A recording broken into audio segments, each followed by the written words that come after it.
नमस्कार दोस्तों, स्वागत है आप सभी का द ग्रेट सरकारी यूट्यूब चैनल में। तो दोस्तों, जिस प्रकार से न्यूज़पेपर में आया कि आपकी ट्रेनिंग जो है 2 या 3 फेजेस में होने वाली है, तो इसी के मद्देनज़र रखते हुए बहुत सारे कमेंट्स आ रहे हैं कि सर क्लियर करो कि कितने चरणों में जो है यूपीएसआई की हमारी ट्रेनिंग हो सकती है। तो कितने चरणों में ये ट्रेनिंग होगी, कितने में नहीं, आज इसी बात को क्लियर कर दूंगा साफ साफ आपके सामने, जितने भी मुझे इसके बारे में जानकारी मिली है अभी तक। और भाई इसमें डाउट होना लाजमी भी है, क्योंकि बहुत से लोगों के मन में ये भी है, क्या सर हमारी ट्रेनिंग वाकई में ही 2-3 फेज़ में होगी? कहीं ऐसा तो नहीं है कि एक से 2 फेज़ के बीच में एक साल का अंतर हो? ऐसे तो बहुत दिक्कत हो जाएगी। अगर एक से 2 फेज़ के बीच में एक साल का अंतर हुआ तो मान के चलो फर्स्ट फेज़ आज चला और अगला फेज़ जो है वो चलेगा जुलाई 2023 में। तो आज फेज़ वाले तो बहुत ज़्यादा सीनियर हो जाएंगे, उनसे सीनियर जूनियरिटी में फिर वहाँ कन्फ्लिक्ट होगा। तो इसी चीज़ को क्लियर करेंगे आज। और इस तरह की सिचुएशन बहुत ज़्यादा क्रिटिकल हो जाती है। और जितने भी बच्चों से मुझसे पूछा है कि सर अपनी राय दीजिए इस बारे में, आपको क्या इन्फॉर्मेशन है क्या नहीं, तो मैं आपको बता दूं, जहाँ तक मुझे इस बारे में पता है तो ये सब ट्रेनिंग सेंटर के खाली होने के ऊपर डिपेंड करता है कि ट्रेनिंग सेंटर के अंदर कितनी सीट्स आपकी अवेलेबल हैं जो लोग ट्रेनिंग करा सकते हैं। ठीक है, मान लो 1000 बच्चों की कैपेसिटी है किसी ट्रेनिंग सेंटर की, हालांकि इतनी बहुत कम देखने को मिलती है। मान के चलो 1000 बच्चों की कैपेसिटी है किसी ट्रेनिंग सेंटर की, उसमें से आपको 200 से 250 सीट्स पहले से ही भरी मिलेगी, क्योंकि पहले से ही किसी न किसी की ट्रेनिंग चलती रहती है। कभी भी ट्रेनिंग सेंटर पूरी तरह से खाली नहीं रहते। और फिर उनके भरने के बाद जो सीट्स खाली होंगी उन पे आपको बुलाया जाएगा, उन्हीं सीट्स के ऊपर आपकी ट्रेनिंग कराई जाएगी। और ये सारा प्रोसेस भाई ट्रेनिंग सेंटर में सीट्स खाली होने के ऊपर डिपेंड करता है। कोई भी ये नहीं बता सकता कि फर्स्ट फेज़ और सेकंड फेज़ का क्या चक्कर है क्या नहीं है। ठीक है, ये न्यूज़पेपर में निकली जरूर है कि 2 से 3 फेज़ के बीच में आपकी ट्रेनिंग होगी, लेकिन मैं आपको एक बार फिर से रिपीट कर रहा हूँ, ये चीज़ ओनली ट्रेनिंग सेंटर में जगह खाली होने के ऊपर डिपेंड करती है और किसी वजह से नहीं है। जो भी ट्रेनिंग सेंटर खाली होता रहता है उसी में बच्चे ट्रेनिंग के लिए, प्रशिक्षण के लिए भेजे जाते रहते हैं। यही इनका प्रोसेस होता है। और ये बात भी ध्यान रखना कि सभी ट्रेनिंग सेंटर खाली नहीं रहते, हमेशा ट्रेनिंग चलती रहती है। कभी प्रमोशन वालों की चलेगी, जो हेड कांस्टेबल से हेड कांस्टेबल बन के एसआई बनने जा रहे हैं, 1 स्टार वाले। ठीक है, कभी प्रमोशन वालों की चलती रहती है, कभी मृतक आश्रित वालों की, जैसे अभी गए हैं।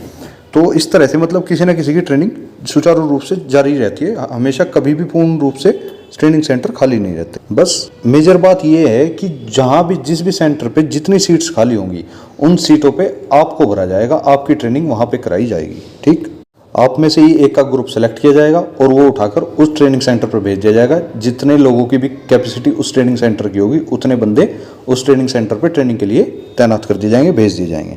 लेकिन देखने में ये भी आ रहा है कि गवर्नमेंट जहां तक लग रही है, गवर्नमेंट का मूड, वो इस चीज़ को प्राथमिकता देगी कि सभी लोगों की एक साथ ट्रेनिंग हो जाए। लेकिन इसका एक पहलू ये भी है कि 9534 दरोगा जो सेलेक्ट हुए हैं फिलहाल, तो इनको एक साथ ट्रेनिंग कराना कोई छोटी बात नहीं होगी। ये भी आपको देखकर चलना चाहिए। इसी बल्क को देखते हुए अखबार में निकला था कि 2 से 3 चरणों में ट्रेनिंग होगी। लेकिन गवर्नमेंट तो 100% इस चीज़ को प्राथमिकता देगी कि सभी की ट्रेनिंग एक बार में ही हो जाए, बार बार उनको व्यवस्था ना करनी पड़े, बार बार सब कुछ चीज़ें दोबारा से अरेंज ना करनी पड़े। क्योंकि भाई आप सभी भी जानते हो, यदि दोबारा व्यवस्था करते हैं तो दोबारा उसमें एक्सपेंसेस होते हैं, सभी खर्चे, सभी चीज़, टीम वगैरह दोबारा बैठानी पड़ती हैं। और एक बार में यदि सभी का हो जाएगा तो गवर्नमेंट का भी मतलब जिम्मेदारी से हट जाएगी और सभी लोगों की एक साथ ट्रेनिंग भी हो जाएगी। लेकिन अब अगर बाय चांस फिर भी अगर ऐसा होता है कि भाई कोई ट्रेनिंग सेंटर खाली नहीं है, उसमें सीट्स भी ज़्यादा खाली नहीं है और आपके जो चांसेस बन रहे हैं वो 2 से 3 चरणों में ही ट्रेनिंग के बन रहे हैं, तो उसमें एक प्रोसीजर ये होता है कि किसी भी ट्रेनिंग सेंटर पर जितनी भी सीट्स खाली हैं उतने ही बच्चे उस ट्रेनिंग सेंटर पर ट्रेनिंग के लिए भेज दिए जाएंगे, उनकी ट्रेनिंग पहले करा ली जाएगी। उसके बाद जो लोग आपसे पहले उस ट्रेनिंग सेंटर में ट्रेनिंग कर रहे थे उनकी ट्रेनिंग भी लगभग खत्म ही होने को होगी जब आपको भेजा जाएगा। उनकी ट्रेनिंग खत्म होने के बाद उनकी सीट खाली होती ही कुछ बच्चों को और उसी ट्रेनिंग सेंटर में बुला लिया जाएगा, तो उनकी ट्रेनिंग भी स्टार्ट कर दी जाएगी। इस तरह का प्रोसीजर फॉलो होता है हर बार।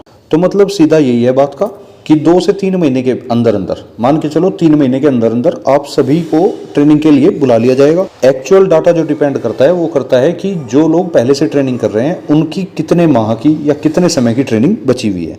अगर उनकी कम समय की ट्रेनिंग होगी तो आपको भी जल्द से जल्द ट्रेनिंग के लिए बुलाया जाएगा, क्योंकि वे जल्द से जल्दी ट्रेनिंग कंप्लीट करेंगे, वहाँ सीट्स खाली होंगी और सीट्स खाली होंगी तो आपको उन सीट्स पर भरा जाएगा। और यदि उन लोगों की ज़्यादा मतलब ट्रेनिंग बची हुई है, ज़्यादा समय की ट्रेनिंग बची हुई है, मान के चलो 4-5 महीने की ट्रेनिंग बची हुई है किसी की, तो आपको फिर इसी तरह से 4-5 महीने भी लग सकते हैं। ये बात भी तय है।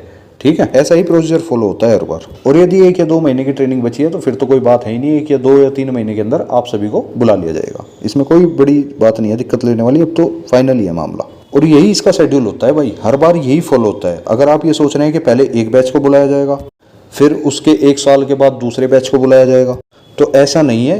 अगर इस तरह से काम होना होता तो लगभग सभी लोगों के बीच में सीनियरिटी और क्या बोलते हैं सीनियर जूनियर का फर्क आ जाता है, बहुत बड़ा डिफरेंस बैठता है 1 साल का। और कुछ बच्चे ये भी सोच रहे हैं कि क्या हम अब 1 साल के बाद ट्रेनिंग पर जाएंगे।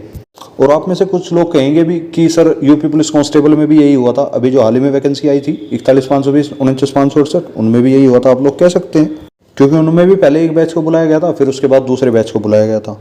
तो इसका एक सीधा सीधा फैक्टर ये भी है भाई, इसका एक कारण ये भी है, मैं आपको बता दूं। पहली बात तो कांस्टेबल की वैकेंसी बहुत ज़्यादा थी और एसआई की वैकेंसी मात्र 9,500 है। एक चीज़ तो ये ध्यान रखो। तो अगर इस फैक्टर को भी देखो तो सीधा सीधा समझ में आता है कि भाई 40,000 की जो ट्रेनिंग है वो एक साथ नहीं की जा सकती। किसी भी ट्रेनिंग सेंटर की इतनी बड़ी कैपेसिटी नहीं है कि वो 40,000 बच्चों को एक साथ प्रशिक्षण दे दे या एक साथ ट्रेनिंग दे दे। तो इसलिए उनका फेज में होना बनता है, मान ली जाती है वो बात। लेकिन 9,000 9,500 दरोगाओं को ट्रेनिंग देना मतलब उतना बड़ा रिस्की काम नहीं है जितना बड़ा कांस्टेबल्स को देना है, क्योंकि उनकी संख्या बहुत ज़्यादा होती है भाई। और इतने आप समझदार हो ही कि मैं क्या बताना चाह रहा हूँ, और आप समझ भी रहे होंगे उस चीज़ को। अब आपको ये भी अंदाज़ा लग गया होगा कि कितना गैप आपकी ट्रेनिंग होने में लगेगा, एक फेज़ में दूसरे फेज़ में कितना गैप होने जा रहा है। आप लोग इस चीज़ से अंदाज़ा लगा सकते हो। वो गैप मात्र उतना ही होगा जितना पहले वाले ट्रेनिंग करने वाले लोगों की जो ट्रेनिंग है वो बची हुई है, बस उतना ही गैप आपको एक्स्ट्रा देखने को मिलेगा और ज़्यादा नहीं। अगर उनकी ट्रेनिंग 2 महीने की बची हुई है तो 2 महीने बाद ही हमारा दूसरा बैच वहाँ ट्रेनिंग के लिए भेज दिया जाएगा। और बस ये सीट्स खाली होने के ऊपर बात है और कुछ नहीं है, बस ये सारी चीज़ें होती हैं। तो बस इस बात से चिंता मत करो कि 1 साल का गैप हो जाएगा बीच में, ऐसा कुछ नहीं होने वाला, ना आज तक हुआ ना होगा। और भाई इसमें ज़्यादा गैप भी नहीं होगा। अगर मैं अपने हिसाब से बताऊं तो मेरे हिसाब से लगभग मैक्सिमम अगर आपको बता के चलूं तो 3 से 4 महीने के अंदर आप सभी दरोगाओं की ट्रेनिंग हो जाएगी, करा ली जाएगी बिल्कुल निश्चित रूप से। तो बस इस वीडियो में यही चीज़ मैं मेनली बताने आया था, क्योंकि इस डाउट के ऊपर बहुत सारे क्वेश्चन आ चुके थे कमेंट बॉक्स में। तो मुझे लगा एक वीडियो बनाकर सभी को एक साथ सूचित कर देना ही सही होगा। अलग अलग के कमेंट में रिप्लाई देना, देखो भाई बहुत सारे कमेंट हो जाते हैं, हर किसी का रिप्लाई देना पॉसिबल नहीं है, लेकिन हाँ वीडियो के जरिए हर एक को मैसेज पहुंचाना बिल्कुल पॉसिबल है और ये एक सही रास्ता भी है जहाँ तक मैं मानता हूँ। ठीक है, तो इस वीडियो के जरिए आप सभी लोगों का डाउट मुझे लगता है दूर हो गया होगा। अगर वीडियो आपको पसंद आई है तो इस वीडियो को आप लाइक कर सकते हैं, इस वीडियो को अपने दोस्तों तक भी शेयर करें और चैनल से जुड़ सकते हैं। आगे भी अन्य और भी किसी जानकारी के लिए आपको एकदम से सूचित किया जाएगा। ठीक है, मिलते हैं फिर नेक्स्ट वीडियो में। टिल जय हिंद, जय भारत।